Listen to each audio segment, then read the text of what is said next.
আমি আপনাদের বেদের একটু ভূমিকা শোনালাম বিভিন্ন বৃত্তি ধরন দিয়ে। আসুন এইবার গাড়ি স্টার্ট হয়ে গেছে, এবার গিয়ারে ফেলতে হবে। 1 gear, 2 gear, 3 gear, 4 gear, 5 gear, তবে তো নাকি ধরে বলুন তো। ভাইরা আমার, বন্ধুরা আমার, মনোযোগ দিয়ে একবার শুনে নিন আর নিজের মধ্যে পরিবর্তন নিজে আনবার চেষ্টা করুন। জীবনে যদি বলেন আমি পরিবর্তন হব না, কেউ তোমাকে পরিবর্তন করবে না। মদ হারাম, সুদ হারাম, আল্লাহ বলছে আল খামরু, মদ খেও না। আর ইন্না হারামাল্লাহু আলাইহিমুর রিবা, তোমাদের জন্য সুদ হারাম। আপনাদের গ্রামটার নাম কি? রাধানগর, কৃষ্ণনগর নয়, রাধা। আচ্ছা বলুন, ভালো করে বুঝুন, আপনাদের জুম্মার মসজিদ আছে নাকি? আছে, আছে দেখলাম। আপনি বলুন, কেউ যদি মদ খেয়ে মসজিদে ঢোকে, মুসল্লিরা কি থুবে? চামড়া 2 নম্বর করে দেবে, দেবে কিনা? জুতো তোলে পিটবে। আর কেউ যদি সুদ খেয়ে মসজিদে গিয়ে ঘুমায়, ওকে চুমো খাবে, আই লাভ ইউ। মদ হারাম, সুদ হারাম, মদ হারাম, এক কথা কেন বলেন না? মদ হারাম, সুদ হারাম।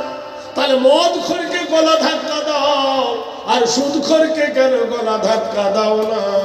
এর দ্বারাই বোঝা গেল তুমি মুমিন বলে দাবি করো, তুমি মুমিন নও। ওই মুমিনের পক্ষে জিহাদ করার নাম হলো তুমি মুসলিম। ভাইরা আর একটু এগিয়ে যাই গভীরে, চিন্তা রেখে দিও কানের মুসলমানেরা রে, জানার নাম নয়, পড়ার নাম নয়, নবীর সুন্নতকে আঁকড়ে ধরে চলার নাম হলো তুমি মুসলিম। আবু তালেব নবীকে ভালোবেসেছিল, কিন্তু ঈমান আনেনি, নবীর চরিত্র মানেনি। সেই জন্য তাকে মুসলমান বলা যাবে না। যাবে? জোরে বলুন ভাইরা আমার। আবু তালেবের মতো ভালো বোধ কেউ আসে, কিন্তু ইতিহাসের পাতায় যদি গজল গেয়ে, কবিতা গেয়ে যদি পার হয়ে যেত, ইমরুল কয়েস পার হয়ে যেত। ইমরুল কয়েস বিখ্যাত একজন সাহিত্যিক ছিলেন। দান করে যদি পার হয়ে যেত, তাহলে হাতেম তাই পার হয়ে যেত, হতো কি? কিন্তু না। জেনে রেখে দিও, নীল নদ পার হয়েছে বনি ইসরাইল, তার মধ্যে ছিল ঈমান। আর ফেরাউন ডুবে মরেছে নীল নদে, সে ছিল বেঈমান। তার আছে, বাল্ব আছে, দামি দামি বাল্বে হ্যালোজিন আছে। বিজলি না থাকলে যেমন আলো জ্বলে না, ইমানদার ঈমান না থাকিলে তোমার দেহ কোনো কাজে লাগবে না। ভাইরা আমার, বন্ধুরা আমার, জিজ্ঞাসা করো ভাই তুমি কোন ধর্ম মানো? বলবে আমি হিন্দু। তোমার হিন্দু ধর্মের কিতাবের নাম কি? বলো রামায়ণ, রঘুপতি রাগ, রাজা রাম, পতিত পাবন সীতারাম। হিন্দু ধর্মের কিতাবে লেখা আছে রঘুপতি রাগ, রাজা রাম, পতিত পাবন সীতারাম। আমি জিজ্ঞাসা করছি তুমি কোন ধর্মের কিতাব? বলছে রাম পিতার আজ্ঞা পালনে বনে গেছে, ইত্যাদি ইত্যাদি। তুমি কে? বললে আমি জৈন। তোমার ধর্ম কিতাবের নাম স্থিত ওম সর্বপুণ্যচ্ছা অহিংসা, অহিংসা যুগে যুগে সত্য ধর্ম। আরে আমি জিজ্ঞাসা করেছি তোমার ধর্মের নাম কে কি আমি জানতে চাই। তুমি কে? বললে আমি খ্রিস্টান, আমি খ্রিস্টান। তোমার ধর্মের কোন জায়গায় খ্রিস্টান লেখা আছে? খুলে দেখো Bible. My father is god, আমার বাবা হলো আল্লাহ। নাউজুবিল্লাহ পড়ুন। আল্লাহ যদি ওর বাবা হয় তো মা কে হবে? জিজ্ঞেস করা হলো তুমি কে? বলে আমি মুসলিম। তোমার ধর্ম কিতাবের নাম কি? বলে কোরআন। কোরআন জিজ্ঞাসা করো তুমি কোন ধর্মের কিতাব? কোরআন বলে দেন ইন্নাদ-দীনা ইনদাল্লাহিল ইসলাম। আমার মনোনীত, আমার পছন্দনীয়, আমার প্রিয় ধর্মের নাম হলো ইসলাম। কোন ইসলাম? একটা ছেলের নাম রেখেছে আতর আলী, গারগন্ধে ভূত পালায়। একটা ছেলের নাম রেখেছে নামাজি, সেজদা দেয় না। একটা ছেলের নাম রেখেছে রমজান আলী, রোজা জানে না। একটা ছেলের নাম রেখেছে বরকত আলী, খেতে পায় না। এই নামের সঙ্গে নাম নয়। কোন ইসলাম? বলে ইন্না ইল্লামা আল্লাহ বিকলবিন সালিম। নিশ্চয় শান্তি দেন একমাত্র ইসলাম। ইসলাম ছাড়া কেউ শান্তি দিতে পারে না। বলো হে কোরআন তোমার বাড়ি কোথায়? কোনো বক্তার দরকার নাই, কোনো হাফেজ কারীর দরকার নাই, মাওলানার প্রয়োজন নাই। তুমি বলো কোরআন তোমার বাড়ি কোথায়? হাওড়া না কলকাতায়, 24 পরগনা না মালেদহ মালদাহ? বলো আরবে না ইরাকে না মিশরে? কোরআন বলে দেন বাল্লহুয়া কোরআনুম মাজিদুন ফি লাওহিম মাহফুজ। আমার বাড়ি হলো আল্লাহর লৌহ মাহফুজে।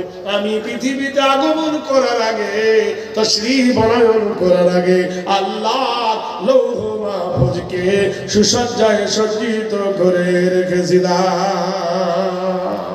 ও কোরআন বলো তুমি কোন মাসে এসেছো? জানুয়ারি না ফেব্রুয়ারি, পৌষ মাসে না মাঘ মাসে, শীতকালে না গরমকালে? কোরআন বলে দিলেন শাহরু রমাজানাল্লাযী উনজিলা ফীহিল কোরআন। আমি কোরআন এসেছি ওই মাসে গো, যে মাসের নাম হলো রমজানুল মুবারক। ও কোরআন তুমি বলো রাতের বেলায় এসেছো না দিনের বেলায় এসেছো? কোরআন বলে দেন ইন্না আনজালনাহু ফি লাইলাতিল কদরি। আমি কোরআন এসেছি ওই রাত্রিতে গো, যেটা হলো কদরের রাত্রি। কোরআন তুমি বলো একা এসেছো না কারোর সাথে এসেছো? কোরআন বলে না কার সাথে এসেছো? নাজাল বিহির রূহুল আমিন। আমি এসেছি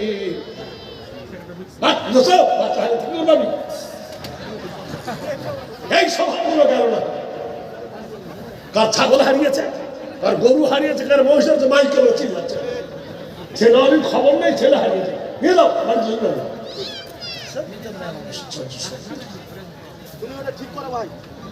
ছেলের নাম খবর নাই, ছেলের কোথায় যায়? এমন কোন গ্রাম নাই যে কালো নাম নাই, থাকবে। আর এমন কোন জলসা নাই যে ছেলে হারায়নি, দুটোই ঠিক। কি জ্বালা দেখেন। ও ছেলে হারানি, নাও তো নাও না তো হামিনে চলে যাবো, ওখানে চলে যাবো, আমাকে দিয়ে দেবো।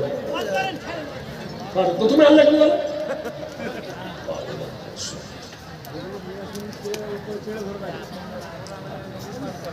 ঠিক দেখবেন যখন জন্মে তখন এসে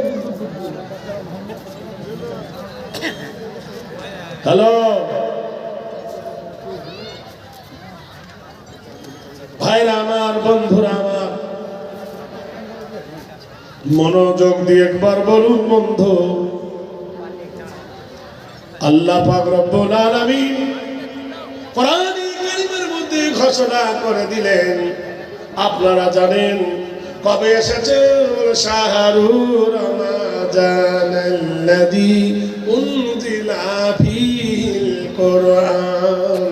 আমি কোরআন এসেছি ওই মাসে গো, যে মাসের নাম হলো রমজানুল মুবারক।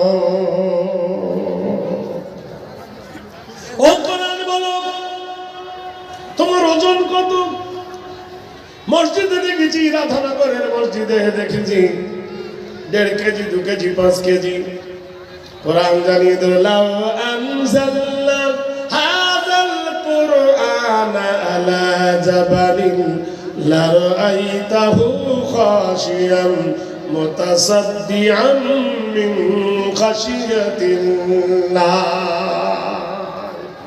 এই কোরআন যদি নাযিল করা হতো কোন পাথরের পাহাড়ের উপরে, ওই পাথরের পাহাড় সহ্য করতে পারত না, খসে যেত, চুরমার হয়ে যেত, নিশ্চিহ্ন হয়ে যেত। খাশিয়াতিল্লাহ, মহান আল্লাহর ভয়ে। সেই কোরআন কার উপর নাযিল হলো? নাযালাহু আলা মুহাম্মদ, ওই নবীর উপর কোরআন নাযিল হলো, যার নাম হলো মিম হে মিম দাল মুহাম্মদ। মালদাহার মাটিতে একটা মসজিদ আছে, গাদল থানা। মসজিদের নাম হলো মসজিদে আদিনা। কি নাম? মসজিদে 34 নম্বর জাতীয় সড়কের ধারে 12 বিঘে জায়গার উপরে 9 ফুট উঁচু মসজিদটার নাম হলো মসজিদে আদিনা, মদিনার নকল আদিনা। এটা মালদাহার গৌরব। এই জায়গার নাম হলো মালেদহ। মালেদহ। এই দেশের বাদশা ছিলেন তখন সেকেন্দার শাহ। হোসেন শাহকে অফার করেছিলেন, এখন গেলে মসজিদ তোমাকে দেখিয়ে দেব। বন্ধু সবাই জানেন এই মালদহর মাটিতে মসজিদের নাম হলো আদিনা। বাদশা সেকেন্দার শাহ হোসেন শাহকে অফার করেছিলেন। ইতিহাস সাক্ষী দেয়, ভারতে 4টে দামি মসজিদ, ইতিহাসিক মসজিদ। একটা মসজিদের নাম হলো মসজিদে আদিনা, দ্বিতীয়টা হলো মুর্শিদাবাদের মাটিতে কাটরার মসজিদ। 8 বিঘে জায়গার উপরে মসজিদের নাম হলো মসজিদে কাটরা। বানিয়েছিল মুর্শিদি কুলি খান, যার পূর্বের নাম ছিল বীরেন গোস্বামী।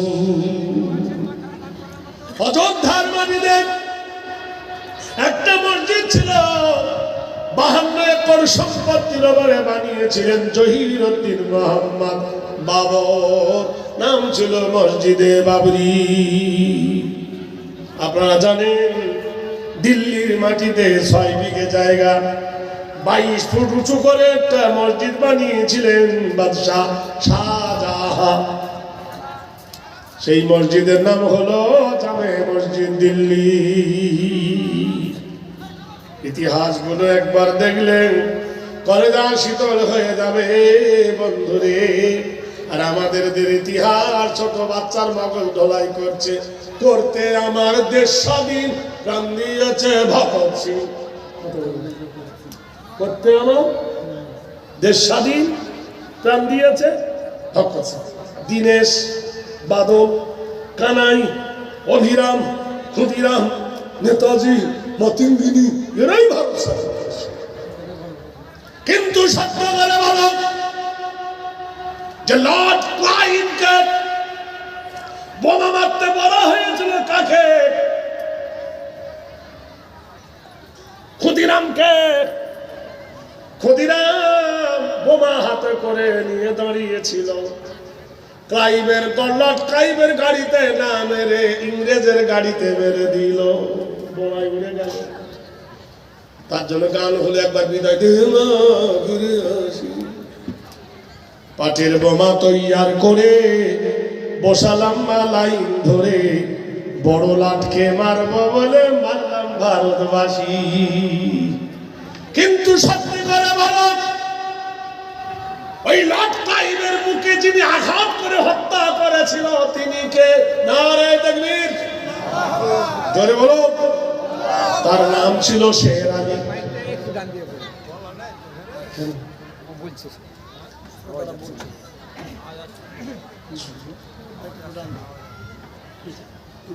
না না, মাইকের দোষ নয়, আমি মুখটা এদিক ওদিক করছি তো।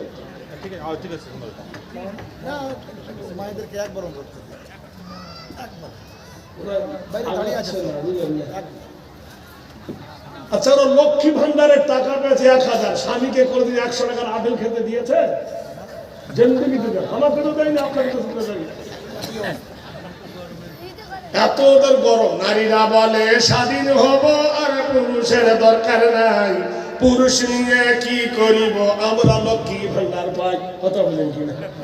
ওমা, তোমাদেরকে বলছে একটু আগিয়ে বসো, বারবার শেখায়ত আসছে। 3 বার বললাম, 3 বার বললাম, এবার গাল দিব কিন্তু। একবার মা বোন তুলে গাল দেবো, মনে থাকবে মরণ পর্যন্ত। একটু আগিয়ে বসো। তোমরা মা আসিয়ার জাত, তোমরা মা রহিমার জাত, তোমরা মা ফাতেমার জাত, তোমরা মা রহিমার জাত, তোমরা মা মরিয়ম, তোমরা এত দামি। তোমরা আলেমের মা, তোমরা হাফেজের মা, তোমরা বক্তার মা, এমএলএর মা, এমপির মা, তোমরা চোরেরও মা। মেহেরবানি করে তোমার মদ খোরেরও মা, সুদ খোরেরও মা, সবাই মা। যারা সুদ খোরের মা ওরা আগাবে না, ইমানদারের মা গুলো আগাবে। একটু আগে আগে বসো।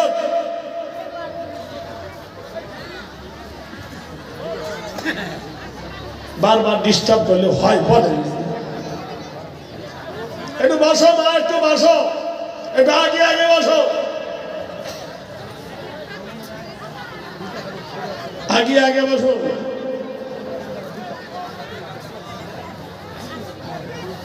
जवानी जोश को समझो सुबह का सितारा, जवानी जोश को समझो सुबह का सितारा, न रहेगा ये दिन तुम्हारा हमारा, कोई फकीरों के तूने मौला सुल्तानों बनाया, अगर कई सुल्तानों को दरो दर घुमाया,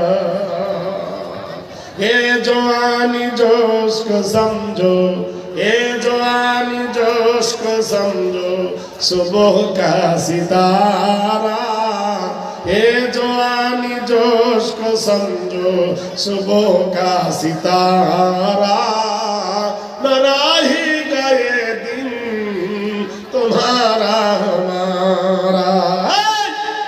जय खुदीराम अभिराम नेताजी सुभाष বড় লাটকে মারতে পারেনি, সেই বড় লাটকে বুকে ছুরির আঘাত দিয়ে হত্যা করেছিল মুসলমানের বেটা, নাম হলো শের আলী।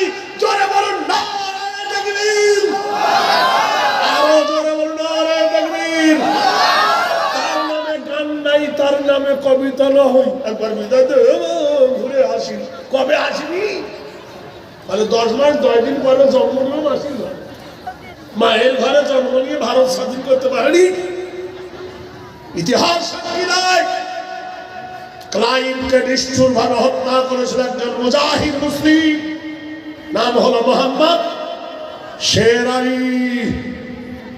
ইতিহাস ভুলে গেছো?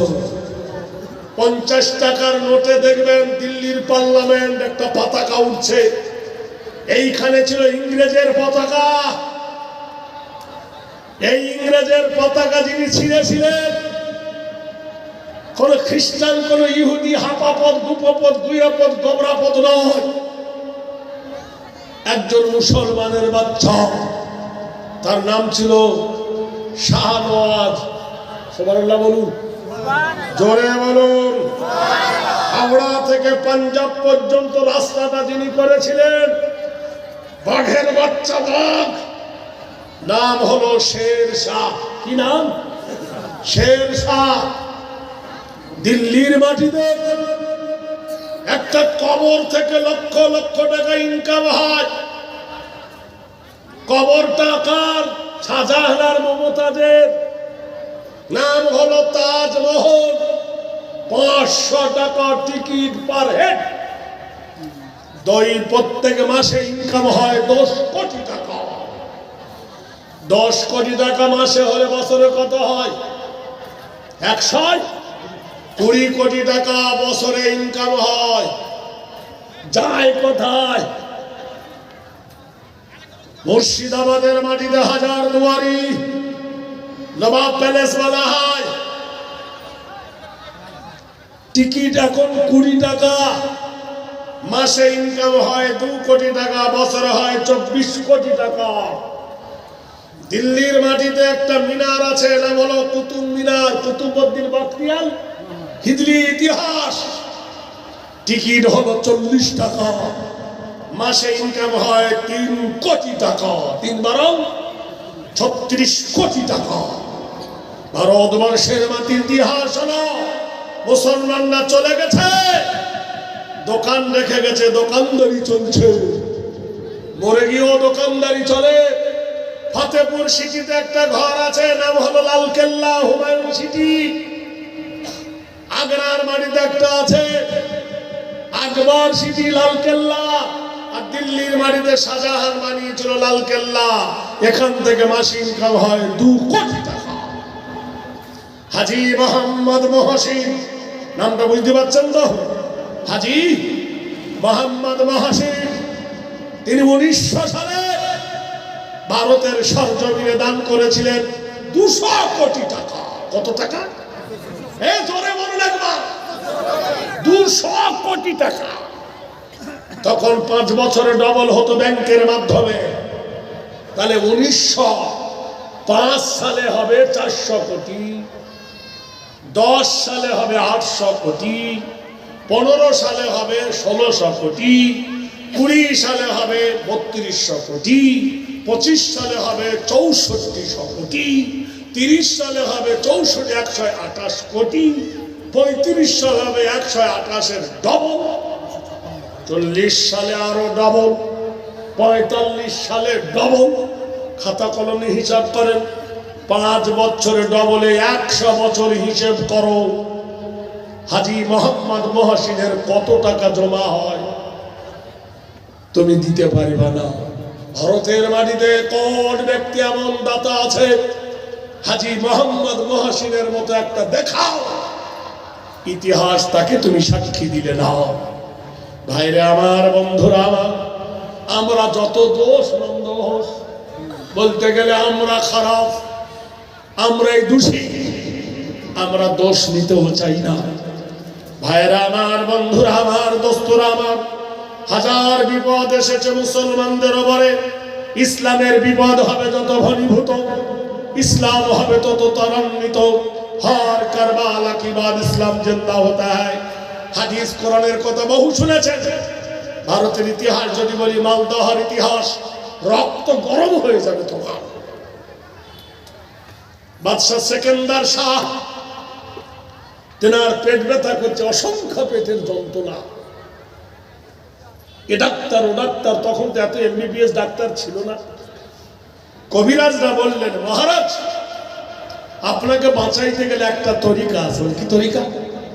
যে ওষুধ আমি আপনাকে দেব সেটা গাছের শিকড়, কিন্তু টেম্পার কতটা জানি না, কম্পিউটার নাই। কচি একটা বাচ্চা ছেলে জবে করতে হবে, সেই বাচ্চা ছেলের কলেজা দিয়ে ওষুধ সিদ্ধ করে যদি আপনাকে খাওয়ানো যায় আপনি বেঁচে যাবেন। দেশের বিখ্যাত ঘুষখোর কাজী বলল, তাই তো, দেশ রক্ষা করতে একটা প্রজারা জীবন দেয় বাদশাকে বাঁচাইতে, আর একটা মানুষ জবাই করে বাদশার ব্যারাম সারাবো, তাতে কি আসে না? কথা বুঝতে পারছেন? বহুল ফতোয়া দিয়ে দিল। আজকে তো বুঝতে পারছেন, লেখাপড়া শিখে বক্তা কম, মোবাইলে বক্তা খুব বেশি। চার দোকানে বসে আগডুম বাগডুম ঘরডুম সাধু করিয়ে দিল। কথা বোঝে?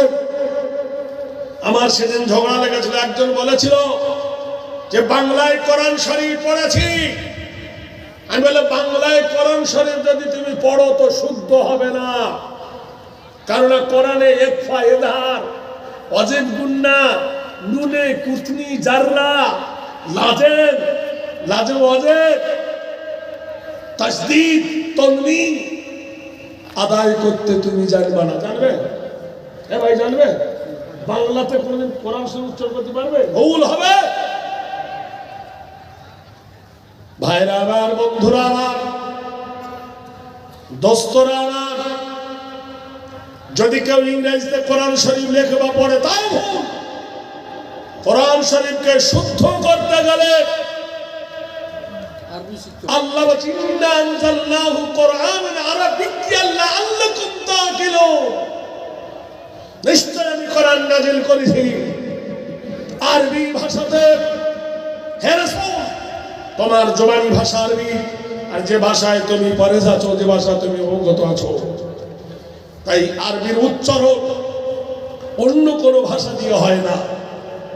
ভাইরা আমার, মনে রাখবেন কথাগুলো, ব্রেনে রাখবেন। বাদশাহ সেকেন্দার শাহর হুকুমে তখন বাংলাদেশ ইন্ডিয়া সমান, নোয়াখালী ফরিদপুর তখন বড় মাদ্রাসা, টাইটেল মাদ্রাসা। ওখান থেকে একটা হাফেজে কোরআন কিনে আনা হলো। জানেন তো পৃথিবীতে সস্তা ছেলে কোথায় পাওয়া যায়? মাদ্রাসা। যেটা ব্রিলিয়ান ইংলিশ মিডিয়ামে পাঠা, যেটা বিলিয়ন ওকে অঙ্ক মিডিয়ামে পাঠা, এটা কি ডাক্তার কহ, এটা কি পাইলট কহ, এটা কর এমবিবিএস ডাক্তার কহ, আর যেটা পুকরা কুজা কানা লুলা বিকু মাদ্রাসায় দি ওকে আরবিতে দিল। কিন্তু খোদার কি কুদরত! ওই গ্রামের যখন সেই মোড়ল মরে গেল, কোনদিন বলল না স্কুলের হেডমাস্টার তুমি? বলে হ, তোমার বাপের জানাজাটা পড়াও। হবে না কেন?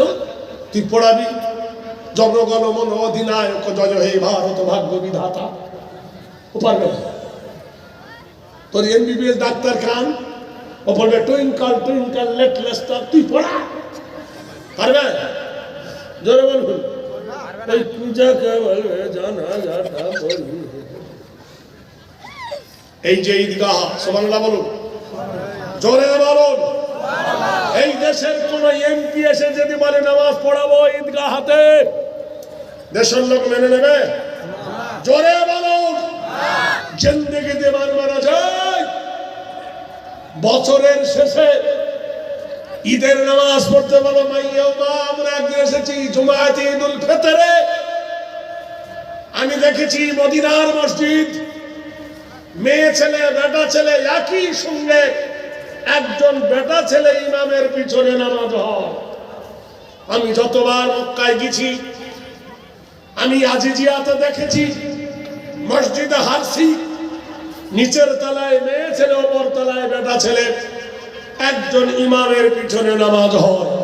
আমি কাবাতে দেখেছি, জোরে বলুন নারায়ে তাকবীর, আরো জোরে বলুন নারায়ে তাকবীর। কাবাতে দেখেছি ব্যারিকেড দেওয়া থাকে, মেয়ে ছেলেরা এবং বেটা ছেলেরা একই ইমামের পিছনে নামাজ হয়। আমার আহলিয়া বিবিকে নিয়ে গেছি, বারবার দেখেছি, আমার মাও গেছে দেখেছি। আজকের বড় খুশির সংবাদ হলো, আমার সভাপতি ভাই ভাস্কর বললেন যে আমাদের ঈদগাহে পর্দার সহিত বেটা ছেলে মেয়ে ছেলে একটা ইমামের পিছনে আমরা নামাজ আদায় করি। জোরে বলুন আল্লাহু আকবার, জোরে বলুন। বৃক্ষ তোমার নাম কি, ফলে পরিচয়। আমি কেন বুঝতে পারলাম, আজ যদি এখানে বাজার বসতো তাহলে জানতাম উনি ভুল কথা বলেছেন। আজকে যদি হড়াহড়ির মেলা হতো আমি জানতাম ভুল বলেছেন। কিন্তু বৃক্ষ তোমার নাম কি, ফলে পরিচয়। আজকের ব্যবহারের পরিচয় বুঝতে পেরেছি। কারেক্ট বলুন সুবহানাল্লাহ, আলহামদুলিল্লাহ বলুন। আমি খুশি হয়েছি ভাইয়েরা আমার, বন্ধুরা আমার। হাদিস দিন ভরি কোরআন, প্রফেট মুহাম্মদ সাল্লাল্লাহু আলাইহি ওয়াসাল্লাম, I have a convict know that Islam. Quran কাউকে প্রতারণা করে না, কোরআন কাউকে ফাঁকা দেয় না, কোরআন কাউকে ব্লাম দেয় না, কোরআন কাউকে মিথ্যা বলে না, কোরআন কাউকে মিথ্যা প্রচারণা করে না। ফামান তাবিআ হুদায়া ফালা খাউফুন আলাইহিম ওয়ালা হুম ইয়াহজানুন। যদি কোরআনের তাবে হয়ে যাও, যদি কোরআনের ইত্তেবা করো, তাহলে কোনো ভয় নাই, কোনো ডর নাই।